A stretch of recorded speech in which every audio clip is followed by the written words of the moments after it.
మన జిల్లాలోనే మన తాలూకాలోనే కలెక్టర్ అయినప్పుడు ఆ ప్యూన్ కొడుకు ఏమైనా కలెక్టర్ అయ్యాడు. అది నీతిమంతుని తండ్రికి అధిక సంతోషము కలుగు చేయంటే ఇదే కదా. పేదరికంలో ఉన్న మనలను దేవుడు విడిచిపెట్టలేదు కదా. తన జ్ఞానంతో నింపి, తన కృపతో నింపి, తన ఐశ్వర్యం చొప్పున తన యొక్క బిడ్డలకు నేర్పిన నీతి బోధనను బట్టి, శిక్షలో బోధనలో పెంచిన దాన్ని బట్టి నీతిమంతుని తండ్రికి అధిక సంతోషం కలుగునంటే ఒక కాలేజీలో ప్యూర్గా ఉన్న తన యొక్క కుమారుడు ఐఏఎస్ ఆఫీసర్ అయినప్పుడు ఆ తండ్రికి ఎంత ఆనందం.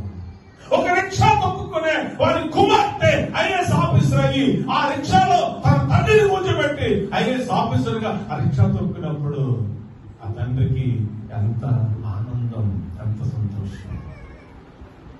అది వాస్తవంగా ఉంటే తండ్రులారా మీ పిల్లలకు కోపం రేపక వారిని పరువు శిక్షలో బాధలో వారిని పెంచండి. ఎప్పుడైతే మనం పెంచుతామో వారు పెద్దవాడైందంట. సామెతల గ్రంథం 22:6 మనం పదే వారికి ఏమి నేర్పిస్తున్నా?